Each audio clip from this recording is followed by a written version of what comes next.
дакументальныя фільмы пра архітэктуру, што адваявала права на жыццё, і пра людзей, якія па цаглінах узводзілі яе будучыню з руін і папялішчаў. Якія таямніцы захоўваюць у сабе гэтыя пабудовы і хто стварае новыя старонкі іх гісторыі. Белдзяржцырк – гранітны партал у дзяцінства, дзе за святочным бляскам стаіць суровы лёс. Манеж не церпіць слабасці, ператвараючы мінулае ў чароўную магію арэны. Пад магутным гранітам цырка хаваецца таямніца. Кажуць, будынак праектаваўся як ваенны бункер, аднак галоўны сакрэт у падмурку манежа і яго гісторыі.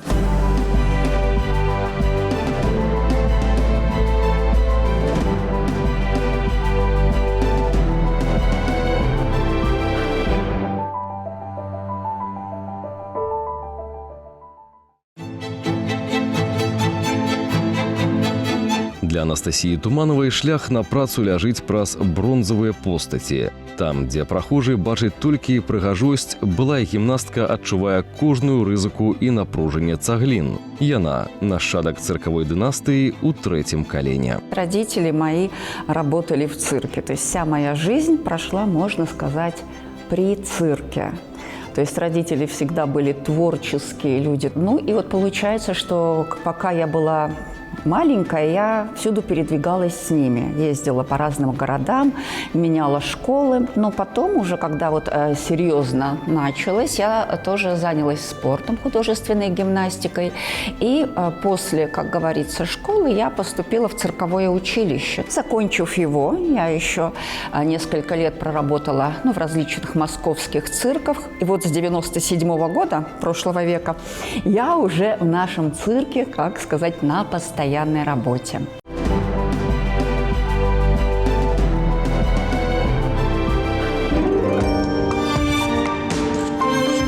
Прафесійны цырк прыйшоў у Беларусь у 1853 годзе. У траецкім прадмесці Мінска разгарнуў свой часовы балаган аўстрыйскі цырк Карла Гіне. Праз 31 год браты Нікіціны пабудавалі першы стацыянарны цырк, драўляны будынак на Саборнай плошчы, цяпер плошча Свабоды. Ён размяшчаўся вышэй, чым сам сабор. Гэта выклікала незадавальненне як і духавенства, так і вернікаў.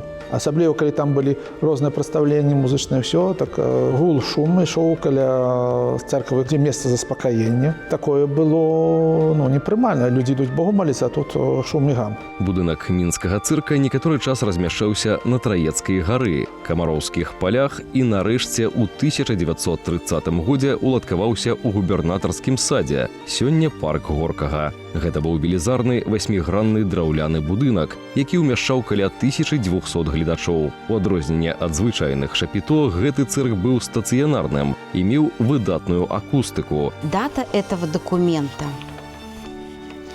15 октября 1929 года. Это выписка из протокола заседания Народного комиссара осветы о пабудове цирку ў Мінску. Лічыць мэтазгодным пабудаваць у Мінску драўлянага цырку на 3000 асоб, у якім бы мог працаваць цырк і можна было праводзіць масавыя палітычныя кампаніі, і якія б часова да пабудовы новага тэатру мог бы быць скарыстаны і як тэатральнае памяшканне.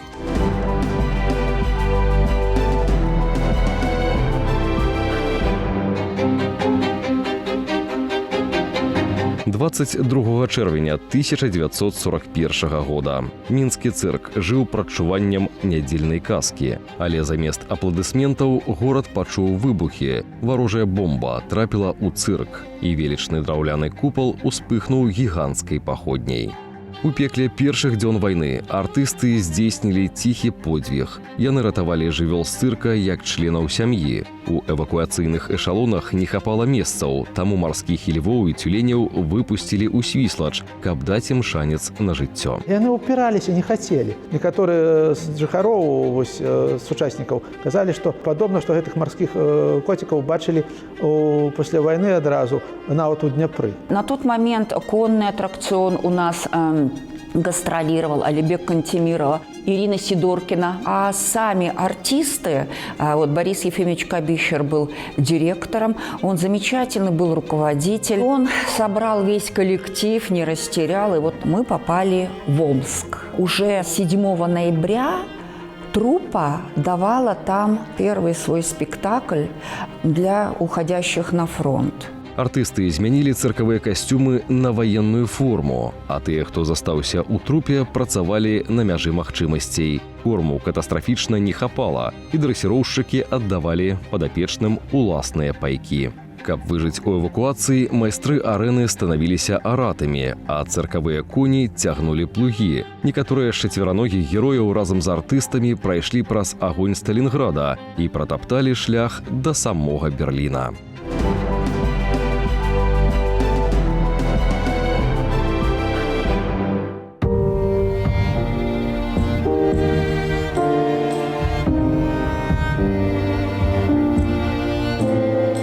Пасля вызвалення Мінска у ліпені 1944 года трупа пачала рыхтавацца да вяртання дадому, аднак вяртацца не было куды. Галоўнай мэтай дырэктара Барыса Яхімавіча Кабішчева становіцца адраджэнне цыркавога мастацтва і будаўніцтва новага дома для артыстаў. У 1946 годзе на месцы разбуранага будынку ў парку Горкага узводзяць часовы цирк «Шапито». Есть постановление Совета министров о необходимости постройки цирка «Шапито» на месте старого цирка в парке Горького на 1500 мест. Причем в этом постановлении дается указание Совету безопасности ЦАНАВе о том, что он проконтролировал строительство цирка. И каждому министерству было расписано. Министерству внутренних дел было расписано 250 выделить военнопленных, из них 30 плотников, чтобы они строили цирк. Министерству лесного хозяйства было необходимо предоставить лес, несколько тысяч кубов. Другим министерствам было необходимо предоставить гвозди, олифу. З Орла привезли, подарили уже новый цирк. Там были помешкания, такие дозволяли выступать только летом, весной и теплым. Специальных помешканий, где можно было тримать жывёлу, не было. Репетировать артистам так само было не вельмі зручна. І з цягам часу на дворы будынак прыходзіў у нягоднасць. Жыхары, якія памяталі пра тыя падзеі, расказвалі, што бачылі, як выгульвалі, прыязджалі на гастролі сланоў у парку Горкага. Брызентавы купал цырка здаваўся мінчанам казачным палацам. Цвёрдай цаны на квіткі не існавала. Людзі аддавалі апошняе, каб хоць на некаторы час пакінуць свае праблемы па-за сценамі цырка і акунуцца ў магічны свет манежа. Цирк – это на самом деле такое светлое и солнечное искусство для зрителя. Это вот так отвлекает от каких-то проблем, от каких-то неурядиц. А после войны, во-первых, настрой был у всех, что да, вот война закончилась. И вот эта радость, вот это… Ну, цирк как бы сопутствовал этой радости. Приказом от 16 августа 1949 года в целях ограничения поступления детей на работу в цирк, включение детей для работы в номерах аттракционов запретить. Першыя пасляваенныя праграмы былі зборнымі. У Мінск актыўна прыязджалі артысты з усяго Савецкага Саюза. Галоўнымі зоркамі арэны былі звяры, якія выжылі ў эвакуацыі. У цырку выкарыстоўвалі коней, якія прайшлі фронт. Яны не баяліся моцных гукаў і ўспышак святла. Пасляваенны гумар быў спецыфічны. Клоуны выходзілі ў карыкатурных нямецкіх казках, абыгрываючы нядаўнія падзеі, смеяліся над чэргамі, дэфіцытам і бюрократией. Было также такое вот предложение, что для детей цирковых артистов, поскольку они все время переезжали, естественно, какая там учеба, создавать такие школы-интернаты. Где-то порядка 100 человек, чтобы там дети могли находиться на время гастролей родителей и обучаться.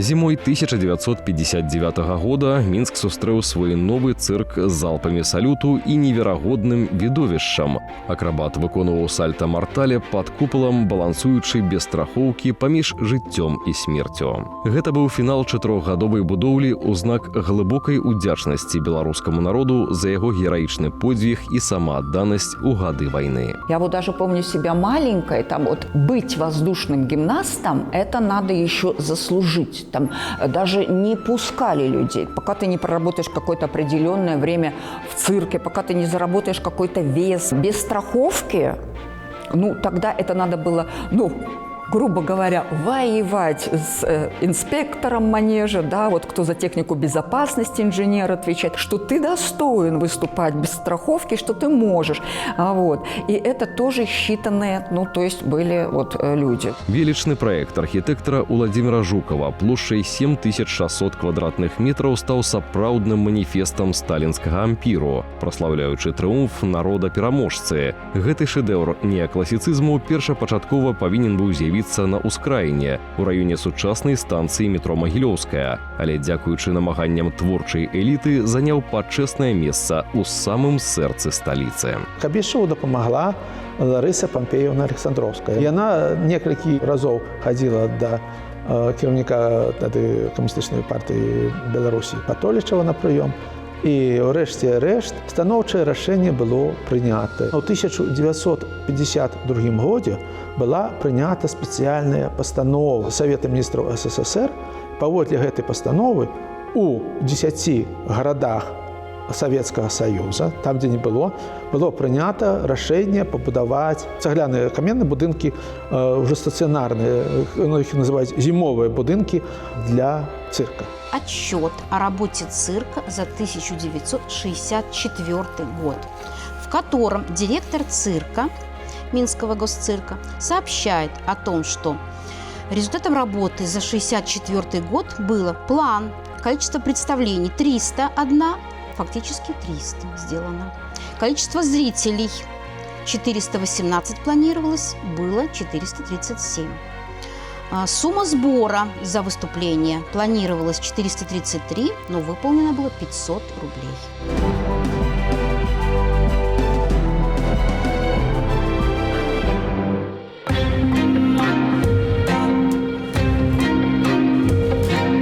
Пакуль горад любаваўся купалам, за кулісамі змагаліся з працякаючымі дахамі і адсутнасцю элементарнага камфорту для рэпетыцыі. Рэстаўрацыя была не проста жаданнем абнавіць інтэр'ер, а адзіным спосабам выратаваць легендарную арэну ад разбурэння. Штукатурка отваливалась, плесень, паркет вздулся, кровля течет. Цирк был в ужасном состоянии, везде разруха, пыль, голуби. Походили мы по всему зданию, вышли оттуда все белые. Для того, чтобы было правильно все это запроектировано, мы ездили в командировки, в Москву в частности, в цирк Никулина. Рэстаўрацыя цырка стала прыкладам ювелірнай працы. Майстрам удалося захаваць велічнае аблічча сталінскага ампіру, цалкам обнавіўшы начынне будынка. Была выполнена полная перепланировка цирка. Раньше гардеробы находились на первом этаже. Была задача гардеробы переместить в цокольный этаж. Для этого пришлось углублять полы, перепланировать подвал, пробивать большие отверстия. Существующие стены в подвале демонтировать, подводить новые колонны. Все помещение манежа, все помещение арены – это, собственно, рабочая зона. Внизу занимаются одна группа цирковых артистов, под куполом воздушные гимнасты. Вот. И с учетом этого нужно было обеспечить именно тот микроклимат, который необходим для выступления. Было предусмотрено 2 схемы подачи воздуха. Для зрителей под каждым рядом рассредоточены приточные решетки, через которых с низкой скоростью поступает чистый, подготовленный приточный воздух комфортной температуры. И предусмотрена подача воздуха в верхнюю зону, там, где гимнасты занимаются. Там установлены по периметру верхнего яруса сопла дальнобойные, которые, в общем-то, пробивают подготовленный приточный воздух под куполом. Рэканструкцыю цырка можна параўнаць з сапраўднай аперацыяй на адкрытым сэрцы будынка. Дело усложнялось еще сильно тем, что здание цирка находится практически на берегу Свислочь, и уровень грунтовых вод соответствует примерно уровню поверхности зеркалу воды в реке Свислочь. А вот потребовалось под манежем существующим разработать котлован глубиной более 11 метров. Докопались до той отметки, до проектной отметки, а там вода. И после каждого дождя она прибывает и прибывает, прибывает и прибывает. Но наши конструкторы и строители справились с этим. Были установлены насосы, которые на период работ откачивали воду из котлована. Я очень хорошо помню уровень воды, как она скукоживалась. Однажды мы приезжаем на авторский надзор, а уже все, уже пол цементный, сухенький, все хорошо. Потом, когда сделали гидроизоляцию и прочее, все зашилось там аккуратно.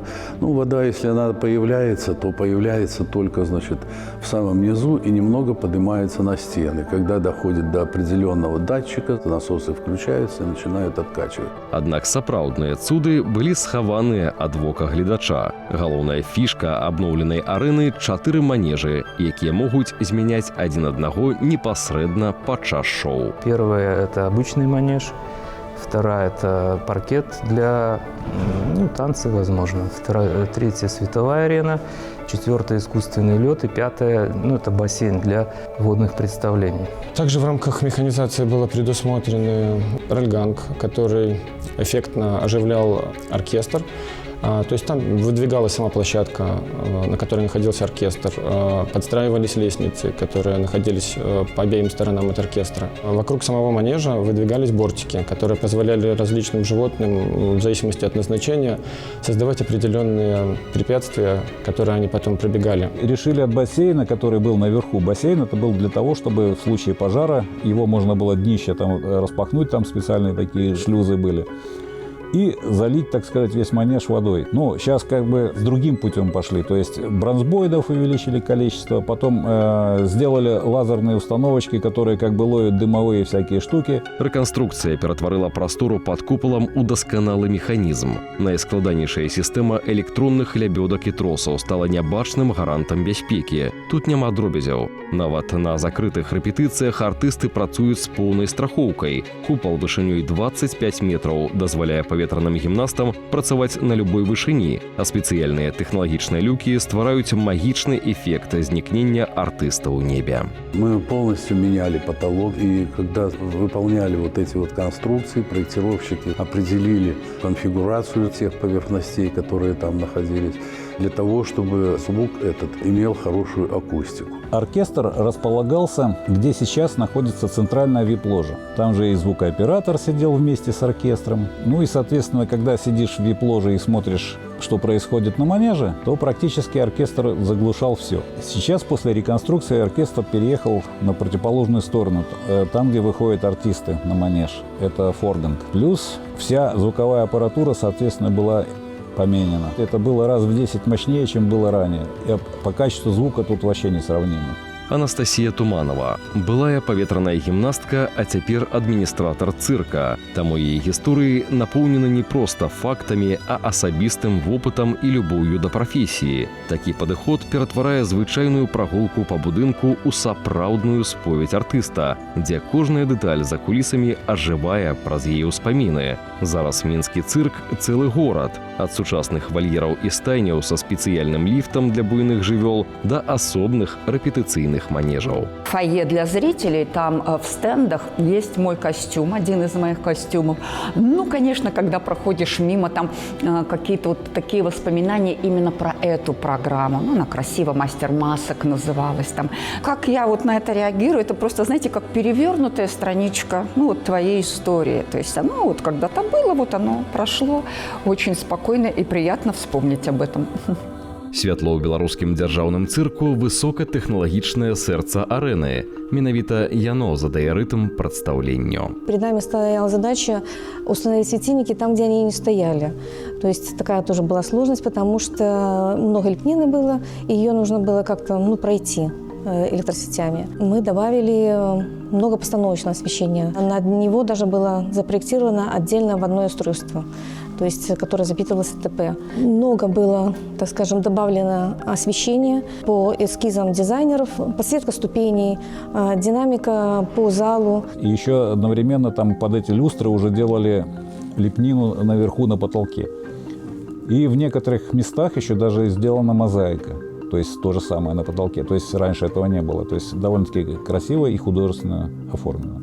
Впервые для Минска, наверное, была внедрена автоматизированная система управления зданием. То есть все инженерные сооружения контролируются и диагностируются, и выводятся на монитор их состояние.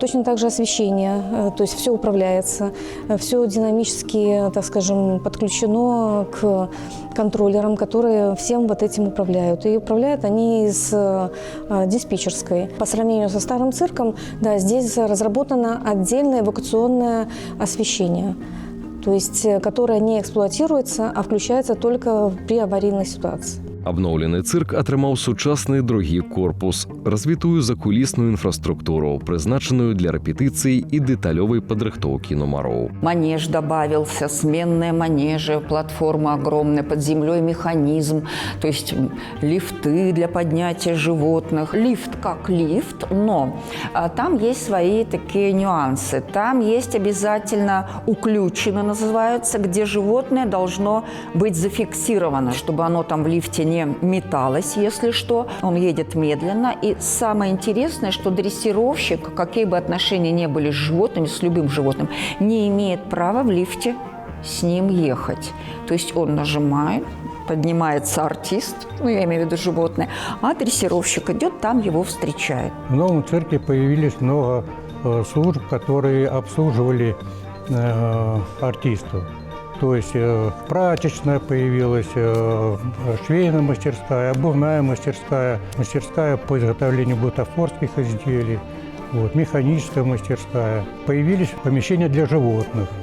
И притом много помещений появилось. Хорошие помещения с ветеринарной службой, со службой кормления, поения. Для каждого животного, для каждого стойла подведена вода для питья, установлены специальные поилки автоматические. Для животных бассейны сделали, для слонов слоновник сделали, хороший слоновник притом. Для лошадей, для каждой особи отдельный денник.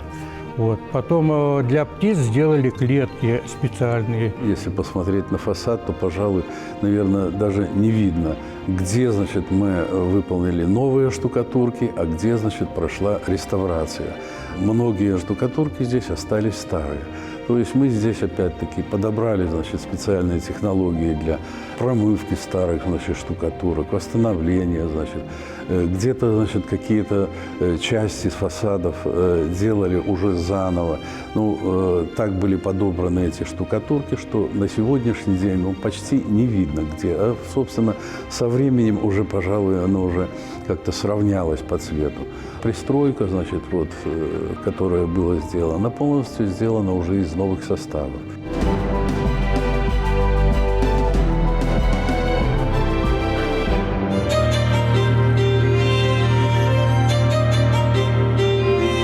Анастасія з дзяцінства назірала за працай бацькоў дрэсіроўшчыкаў. Сёння на сваіх экскурсіях яна дзеліцца не кніжнымі фактамі, а жывымі гісторыямі пра характар кожнага падапечнага. Яна паказвае гасцям тонкасці догляду жывёл, якія для дынастыі Тумановых заўсёды былі паўнапраўнымі партнёрамі і сябрамі. Цирк – это действительно жизнь, тем более, у кого-то не задерживается кто-то в цирке, это как проходящий эпизод. Был там несколько лет, погастролировала, когда у тебя уже вся жизнь так непосредственно где-то при цирке, около цирка, в цирке, то есть оно уже, конечно, откладывает отпечаток такой.